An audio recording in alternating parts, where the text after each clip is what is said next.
Hello everybody, Michael in here from Michael's Gameplays, and we are back in the series Let's Learn all the different planes in War Thunder. Hopefully we'll get through all of them if this series stays popular. Anyway, today's series is going to be about the P-39 Airacobra. Oh, pardon me. And I was looking, I couldn't find that many sites that had a lot of information, so the majority of this stuff is all from, I think actually all of it is from Wikipedia, so yeah, you can check out all the information for yourself if you want to. I was a bit disappointed at the lack of information that there was for it, but yeah, it is what it is, so let's get into it. The Bell P-39 Airacobra is one of the principal American fighter aircrafts in service when the United States entered World War II. The P-39 was used with great success by the Soviet Air Force, which scored the highest number of kills per pilot attributed to any US fighter type.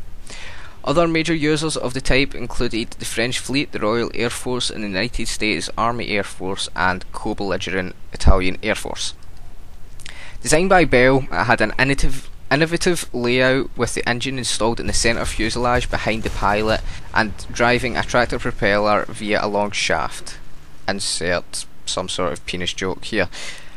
It was also the first fighter fitted with a tricycle undercarriage. Although its mid-engine placement was innovative, the P-39 design was handicapped by the absence of an effective turbo supercharger, limiting it to low altitude work.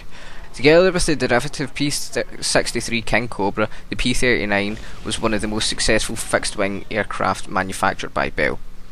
The Airacobra was one of the first production fighters to be conceived as a weapon system. In this case, the aircraft was designed around a 37mm T9 cannon. The weapon was designed in 1934 by the American Armament Corporation, a division of Oldsmobile. Fired a 1.3 pound, 610 gram projectile capable of piercing 0.8 inch or 2 centimeters of armour at 500 yards with armour piercing rounds. The complete armament fit consisted of the T9 with a pair of Browning M2 50 caliber machine guns mounted on the nose. This would later change to two 50 caliber and two 303 guns in the XP 39B and two 50 caliber and four 303, all four mounted in the wings, and the P-39D, which also introduced self-sealing tanks and shackles for a 500-pound bomb, or a drop tank. The production P-39's heavier weight combined with the Allison engine having only a single-stage, single-speed supercharger limited the high-altitude capabilities of the fighter. Above the supercharger's critical altitude of about 12,000 feet, an early P-39's performance dropped off rapidly. This limited its usefulness in traditional fighter missions in Europe as well as in the Pacific, where it was not uncommon for Japanese bombers to attack at altitudes above the P-39's operational ceiling. The late production N and Q models, making up 75% of all Airacobras, could maintain a top speed of approximately 375 miles an hour, which is about 600 kilometers an hour, up to 20,000 feet. The Airacobra saw combat throughout the world, particularly in the Southwest Pacific, Mediterranean and Russian theatres.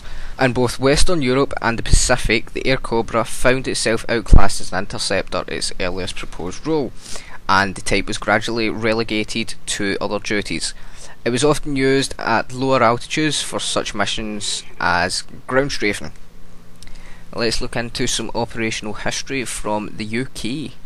Number 601 Squadron in the RAF was the only British unit to use the Airacobra operationally, receiving their first two examples on the 6th of August 1941.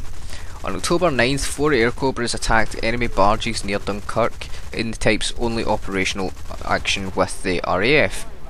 Let's look into some US Army Air Force history. Airacobras first fought Japanese Zeros on the 30th of April 1942 in a low-level action near New Guinea.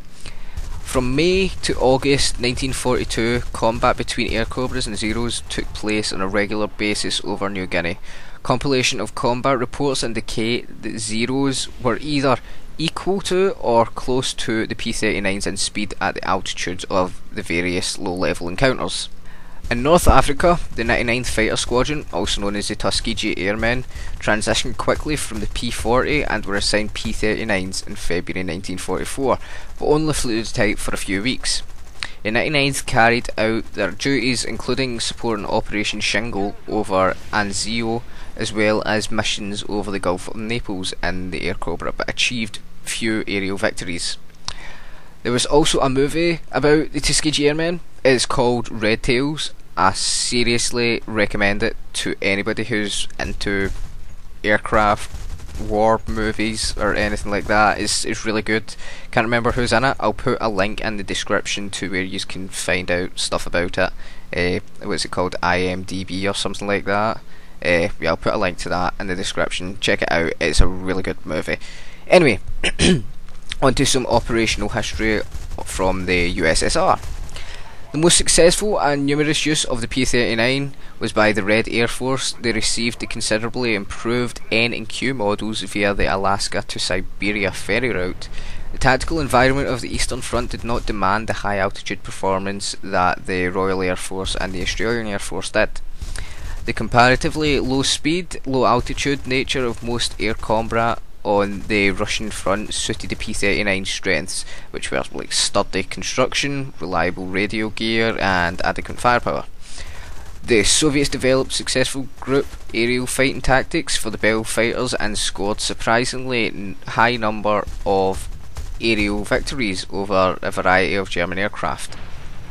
Soviet P-39s had no trouble dispatching Ju Stukas or German twin-engine bombers, and in some areas surpassed the early and mid-war Messerschmitt Bf-109s. A total of 4,719 P-39s were sent to the Soviet Union, accounting for more than one-third of all US and UK supplied fighter aircrafts, and the VVS, don't know what that is, and nearly half of all P-39 production. Soviet Airacobra losses in 1941 to 1945 were 1,030 aircraft. So yeah, that is all the information I have on the Airacobra.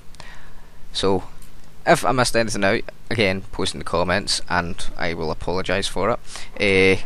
Leave suggestions for what you want to learn about in the next video, and hopefully I'll get it done a hell of a lot faster than what I did with this video. Again, I've not got gameplay, so I don't know. I'll try and get... It's bloody hard to get some gameplay with just the Airacobras, but I'll try my hardest to get some decent gameplay. I like to have some gameplay after I've finished talking about the aircraft, so that you can, you know, just see what's going on and properly actually hear it, because I turned the volume down on it. But yeah, I hope you enjoyed this video. If you did, leave a like, comment on what you want to see next, any suggestions on how to improve stuff like that, and if it needs improved or whatnot. But yeah, that's about it. So subscribe if you haven't already, because then you'll be notified when the next video's up. That's about it. So thanks for watching, and I'll see you all in the next one. Bye. Thank you very much.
Keep it up and victory will be ours.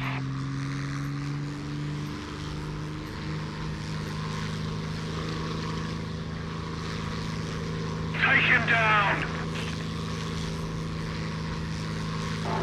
Got him.